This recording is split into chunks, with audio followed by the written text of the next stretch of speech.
জানি না কোথায় আছো তুমি, কত দূরে আমার এই মনের কথা যায় ভেসে সুরে।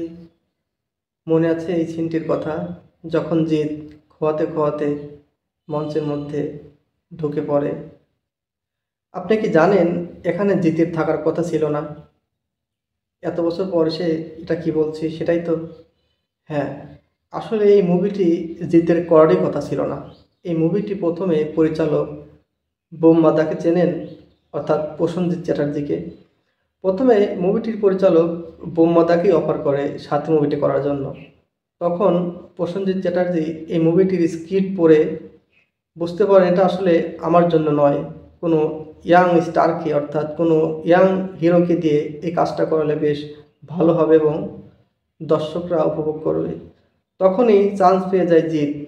সেই সাথী মুভির মাধ্যমে আমরা জিৎকে এক নতুন জিতে দেখতে পাই। কি অসাধারণ অভিনয়, যেটা মানুষের মনে আজও দাগ কেটে আছে। চলচ্চিত্র জগৎ এমন একটা জগৎ, কখনকার ভাগ্য খুলে যায় বলা যায় না। এমন অনেক রেকর্ড আছে যেখানে একজন মুভির একজনকে কাস্ট করা হলে সে যখন কাজটা করে না, সেই কাজটা অন্য একজনকে দিয়ে করানো হয় এবং সেই কাজের বিনিময়ে সে তার ক্যারিয়ার অন্য উচ্চতায় চলে যায়। চলচ্চিত্র জগতে এমন অনেক কাহিনী হয়েছে সেই শুরু থেকেই, অর্থাৎ একজনকে মুভির অফার করা হয়েছে, তাকে নিয়েই স্ক্রিপ্ট লেখা হয়েছে, অথচ সে করবে না, সে ফিরিয়ে দিয়েছে, যার বদৌলতে অন্য একজন সে কাজটি করেছে। তখন দেখা গেছে সে ওই কাজ থেকেই আস্তে আস্তে বড় পর্যায়ে চলে গেছে।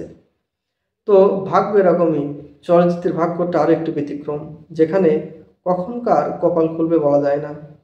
প্রসেনজিতের ওই কাজটি যদি জিৎ না করতো তাহলে কখনোই হয়তো হতো, কিন্তু এত তাড়াতাড়ি আমরা জিতকে এই ভালো অবস্থানে দেখতে পেতাম না।